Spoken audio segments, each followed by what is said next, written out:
Hi hello I am Shobha. Welcome to my channel. எல்லோரும் எப்படி இருக்கீங்க? எல்லோரும் நல்லா இருப்பீங்கன்னு நம்புகிறேன். வாங்க இப்போ நம்ம vlogக்குள்ளே போயிடலாம். சாட்டர்டே சண்டே அந்த 2 நாள் என்ன நடந்தது அப்படிங்கிறது தான் இன்றைக்கி பார்க்க போகிறோம். காலையிலேயே வழக்கம் போல் என்னோடய குக்கிங் ஸ்டார்ட் பண்ணிட்டேன். அப்பாவும் பையனும் நல்லா தூங்கிட்டு இருந்தாங்க. என் பையனுக்கு வந்து இந்த ரீசன்ட் டேஸில் மீல் மேக்கர் 65 ரொம்பவே பிடிச்சிருக்கு. என் ஹஸ்பண்ட் அப்படியே ஆப்போசிட், இதில் சுத்தமாக பிடிக்காது. இதில் என்ன தான் அப்படி டேஸ்ட் இருக்குதுன்னு சொல்லுவாங்க. ஆனால் என் பையனுக்கு இது ரொம்பவே பிடிச்சிருக்கு. ஸ்நாக்ஸ் பாக்ஸுக்கு கூட கேட்குறான்னா பார்த்துக்கோங்களேன், அந்தளவுக்கு சாருக்கு ரொம்ப பிடிச்சிருக்கு. இது எப்படி பண்ணலான்னு பார்த்துடலாம் என்னோடய ஸ்டைலில். மீல் மேக்கரை 10 நிமிஷம் நல்லா சுடுதண்ணியில் போட்டு எடுத்ததுக்கப்புறமா இந்த மாதிரி தண்ணி இல்லாமல் பிழிஞ்சு எடுத்துக்கலாம். இப்போ ஒரு கடாயில் கொஞ்சமாக கருவேப்பிலை ஆட் பண்ணியிருக்கேன். 1/4 ஸ்பூன் அளவுக்கு மஞ்சள் தூள், மிளகாத்தூள் வந்து பையனுக்கு கொடுக்கறதுனால கொஞ்சமாக ஆட் பண்ணியிருக்கேன், 1/4 ஸ்பூன் அளவுக்கு. தனியாத்தூள் ஒரு 1/2 ஸ்பூன், கரம் மசாலா ஒரு 1/2 ஸ்பூன்,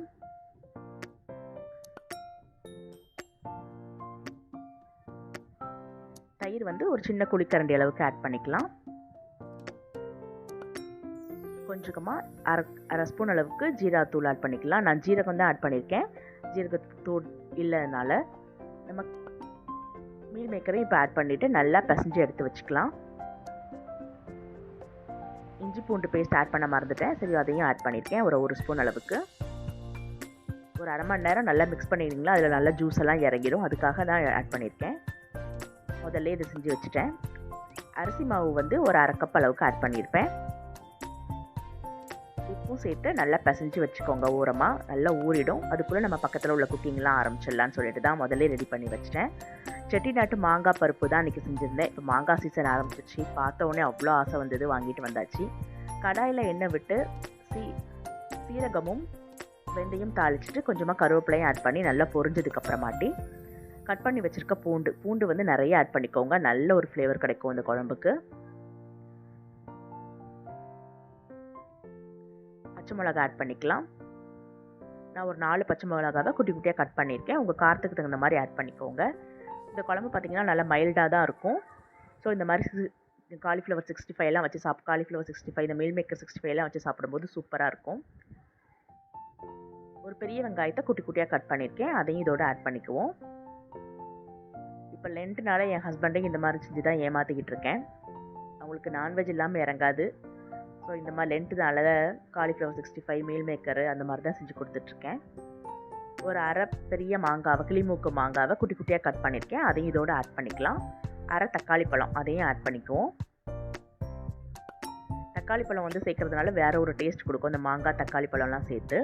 ஸோ இந்த ஸ்டெப்பை ஸ்கிப் பண்ணிடாதீங்க. ஆனால் அதுக்கு மாதிரி நிறைய தக்காளி பழமும் ஆட் பண்ணக்கூடாது, 1/2 தக்காளி பழம் போதும். நல்லா மிக்ஸ் பண்ணி விடுங்க. 10 மினிட்ஸ் கூட ஆகாது, நல்லாவே வெந்துடும். அதுக்குள்ளே நான் பாசிப்பருப்பை நல்லா வேக வச்சு எடுத்து வச்சுருக்கேன், அதையும் நல்லா மசிச்சு எடுத்துக்கலாம். கண்டிப்பாக இந்த குழம்பை பாசிப்பருப்பில் தான் செய்யணும், துவரம்பருப்பில் செய்யக்கூடாது, டேஸ்ட்டே மாற்றி விட்டுடும். குழம்புக்கு தேவையான அளவுக்கு உப்பையும் ஆட் பண்ணிக்குவோம். நல்லா கலந்து விட்டுக்கலாம்.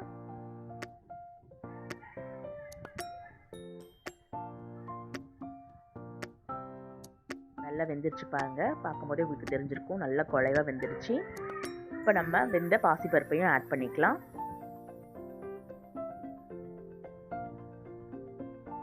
மாங்காய் சீசனில் நீங்கள் உங்கள் மாங்காய் வச்சு என்னென்ன ரெசிபிலாம் செய்வீங்கன்னு உங்கள் கமெண்ட் பாக்ஸில் சொல்லுங்கள், நானும் அதை ட்ரை பண்ணி பார்த்துக்கிறேன். நல்லா கொதி வந்ததுக்கப்புறமா நிறைய கொத்தமல்லி ஆட் பண்ணிக்கலாம். அதுக்குள்ள நல்லா ஊறிடுச்சு, சரி இதையும் ஃப்ரை பண்ணிடலாமேன்னு சொல்லிவிட்டு ஃப்ரை பண்ண ஆரம்பிச்சிட்டேன். மீடியம் ஃப்ளேம்லேயே வச்சு நல்லா ஃப்ரை பண்ணுங்கள், நல்லா கிறிஸ்பியாக வரும். சூடாக சாப்பிடும்போது அவ்வளோ டேஸ்ட்டாக இருக்கும், நல்ல கிறிஸ்பினஸோட.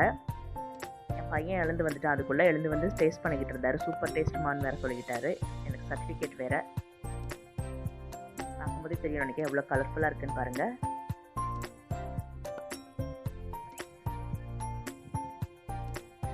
இந்த மாதிரி மைல்டு குழம்புக்கு இதை மாதிரி வச்சு சாப்பிடும்போது சூப்பராக இருக்கும். ஸோ கண்டிப்பாக ட்ரை பண்ணி பாருங்கள் என்னோடய ஸ்டைலில். வேலையெல்லாம் முடிச்சுட்டு அப்படி பையனை கூட்டிகிட்டு ஸ்கூலுக்கு போயாச்சு. ரிட்டன் வரும்போது ஐஸ்கிரீம் வாங்கிட்டு வந்தேன். பையனுக்கும் ஹஸ்பண்டுக்கும் தெரியாமல் ஐஸ்கிரீம் சாப்பிட்றது எனக்கு அவ்வளோ பிடிக்கும். எப்போவுமே பையனுக்கு கொடுக்க மாட்டேன் ஐஸ்கிரீம்லாம், ஸோ அவனுக்கு தெரியாமல் தான் சாப்பிடுவேன். வெயில் சும்மா பட்டையை கலப்புது இங்கே, அதனால் சரி வந்தோடனே ஒரு சில்லுன்னு ஐஸ்கிரீம் சாப்பிட்ணுன்னு தோணுச்சு, சாப்பிட்டாச்சு. ஈவினிங் வந்து ஹஸ்பண்ட் சீக்கிரமாக வந்தாங்க. சரி வெளியில் போயிட்டு வரலாம். சாட்டர்டே ஆனால் பையனுக்கு கண்டிப்பாக எங்கேயாவது வெளியில் போகணும். அவங்க அப்பா இருந்தாங்கன்னா விடவே மாட்டான். கம்பல் பண்ணி கூட்டிகிட்டு போயிடுவான். அவனுக்கு பிடிச்சமான இடத்துக்கு தான் கூட்டிகிட்டு போகிறோம். கொஞ்ச நேரம் அவனை விளையாட விட்டுட்டு நானும் கொஞ்ச நேரம் ரீல்ஸ் எல்லாம் பார்த்துட்டு இருந்தேன். நிறைய குழந்தைங்க வந்திருந்தாங்க. இப்போ வெக்கேஷன் வேறு ஸ்டார்ட் ஆகிடுச்சு குழந்தைங்களுக்குலாம். உங்கள் பசங்களுக்குலாம் வெக்கேஷன் விட்டுட்டாங்களா இல்லை இன்னும் ஸ்கூல் தான் போயிட்டுருக்காங்களான்னு சொல்லுங்கள். என் பையனுக்கு இன்னும் ஸ்கூல் முடியல. ஆனால் பெரிய பெரிய ஸ்கூலில் கூட ஸ்கூல்லாம் முடிஞ்சிடுச்சு. இன்னும் என் பையன் தான் ஸ்கூல் போயிட்டுருக்கான். பக்கத்து வீட்டிலலாம் என்னை கேட்க ஆரம்பிச்சிட்டாங்க, இன்னுமா ஸ்கூல் போயிட்டுருக்கான் அப்படின்னு சொல்லிட்டு. அதுக்குள்ளே அவன் 1 இயர் முடிஞ்சிருச்சுன்னு நினைக்கும் போது எனக்கு இன்னும் சர்ப்ரைஸாக இருக்குது. இப்போ தான் நான் ஸ்கூல் சேர்த்த மாதிரி இருந்தது. அதுக்குள்ளே சார் எல்கேஜி போக ஆரம்பிச்சிட்டாரு. ஜாலியாக விளாண்டுட்டு இருந்தான். நான் பக்கத்தில் விண்டோ ஷாப்பிங் வேறு போயிட்டு இருந்தேன். கொஞ்சம் நேரம் பார்த்துட்ருக்கலாமேன்னு சொல்லிட்டு என்னென்ன கலெக்ஷன்ஸ்லாம் இருக்குதுன்னு சொல்லிட்டு.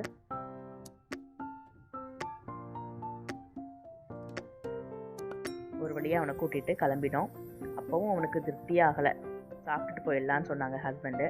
சரி, ஹஸ்பண்ட் எப்படியும் சாப்பிட மாட்டாங்க நைட்டு, ஃபாஸ்டிங் இருக்கிறதுனால. நானும் பையனும் தானே, இதுக்கு மேலே போய் என்ன குக் பண்ண போகிறேன்னு சொன்னதுனால நைட்டு டின்னரையும் அங்கேயும் முடிச்சிட்டோம்.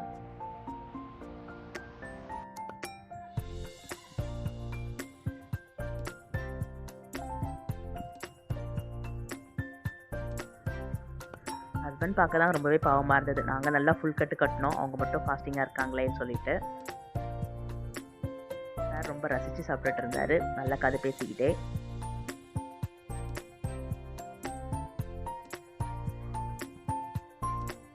குழந்தைங்க வீட்டில் என்ன தான் பார்த்து பார்த்து நம்ம செஞ்சு கொடுத்தாலும் அந்தளவுக்கு சாப்பிட்றதில்ல. ஆனால் வெளியில் போனால் பாருங்கள், ரொம்பவே நல்லாயிருக்கு டேஸ்ட்டாக இருக்குன்னு சொல்லி சாப்பிட்டுட்டு இருந்தார்.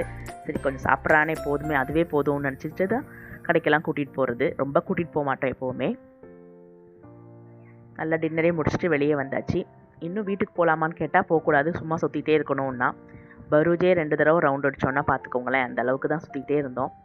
சாட்டர்டே நாளைக்கு சண்டே தானே, போய் என்ன வேலை இருக்குதுன்னு சொல்லிட்டு கொஞ்சம் நேரம் வெளியிலே விளாண்டுட்டு இருந்தோம். அப்படியே போயிட்டு வரும்போது மார்க்கெட்டும் கொஞ்சம் காலியாக தான் இருந்தது. சரி நெக்ஸ்ட் வீக்குக்கெலாம் தேவையானதெல்லாம் வாங்கிடலான்னு சொல்லிட்டு அப்படியே அந்த ஷாப்பிங்கையும் முடிச்சாச்சு.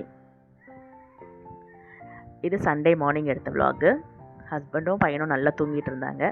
வழக்கம் போல் என்னோடய வேலையெல்லாம் ஸ்டார்ட் பண்ணிட்டேன். பட்டர் கார்லிக் மஷ்ரூம் தான் ரெடி பண்ணியிருந்தேன் அன்றைக்கி.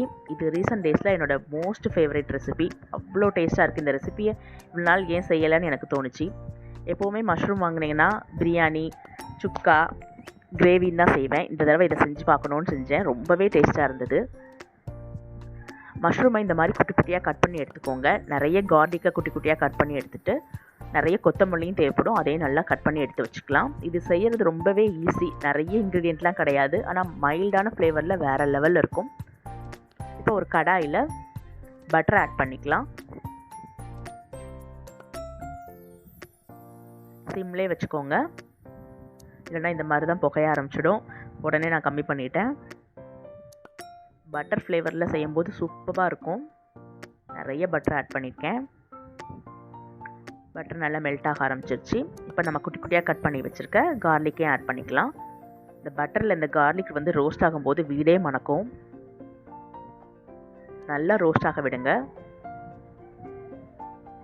நல்லா பொரிஞ்சிருச்சு. இப்போ நம்ம கட் பண்ணி வச்சுருக்க மஷ்ரூம்ஸையும் ஆட் பண்ணிக்கலாம்.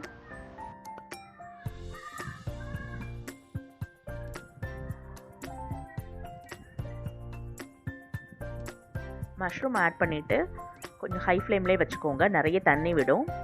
ஒரு பெரிய ஸ்பூன் அளவுக்கு பெப்பர் ஆட் பண்ணிக்கிறேன். மிக்ஸ்டு ஹர்ப்ஸ் ஆட் பண்ணிக்கலாம். இது சேர்க்கும் போது வேறு ஒரு டேஸ்ட் கொடுக்கும். ஸோ இந்த ஸ்டெப்பையும் ஸ்கிப் பண்ணிடாதீங்க. பாருங்கள் எவ்வளோ தண்ணி விட்டுருக்குன்னு. நல்லா ஹை ஃப்ளேம்லேயே வச்சு கிளறி கொடுங்க. சாரி, பேக்ரவுண்டில் பசங்களாம் விளையாண்டுட்டு இருக்காங்க, டிஸ்டர்பன்ஸாக இருக்கும்னு நினைக்கிறேன். தேவையான அளவுக்கு உப்பு ஆட் பண்ணிக்கலாம். இதுக்கு நிறைய உப்பு தேவைப்படாது, ஸோ பார்த்து ஆட் பண்ணிக்கோங்க. பாருங்கள் எவ்வளோ சூப்பராக சுருண்டு வெந்துருச்சுன்னு. 10 மினிட்ஸ் கூட ஆகாது இந்த ரெசிபி செஞ்சு முடிக்கிறதுக்கு. கை ஃபுல்லாக கொத்தமல்லி சோப் ஆட் பண்ணிட்டீங்கன்னா யம்மியான பட்டர் கார்லிக் மஷ்ரூம் ரெடி ஆகிடும். டேஸ்ட் வேறு லெவலில் இருக்கும். கண்டிப்பாக அதை ட்ரை பண்ணி பார்க்க வேண்டிய ரெசிபின்னே சொல்லுவேன். சண்டேனாலே சர்ச் போகணும் இல்லையா, ஸோ எல்லாம் 3 பேருமே கிளம்பியாச்சு. சர்ச் முடிச்சுட்டு வரும்போது கொஞ்சம் வீட்டுக்கு தேவையான திங்ஸ் எல்லாம் வாங்க வேண்டியது இருந்தது. சரின்னு சொல்லிட்டு அதையும் ஒரு வழியாக அந்த ஷாப்பிங்கையும் பண்ணிகிட்டு இருந்தேன்.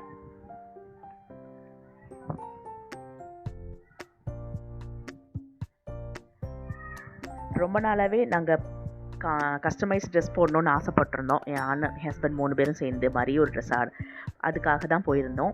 அந்த வேலையும் போய் முடிச்சிடலாமேன்னு சொல்லிட்டு நாங்கள் எந்த ட்ரெஸ் வாங்கியிருப்போனோ கமெண்ட் பாக்ஸில் தெரிஞ்சால் கமெண்ட் பண்ணுங்கள். இந்த ட்ரெஸ் போட்ட விலாகும் கூடிய சீக்கிரத்தில் அப்லோட் பண்ணுவேன். எல்லாம் முடிச்சுட்டு அப்படியே வீட்டுக்கு ரிட்டர்ன் ஆயிடுச்சு.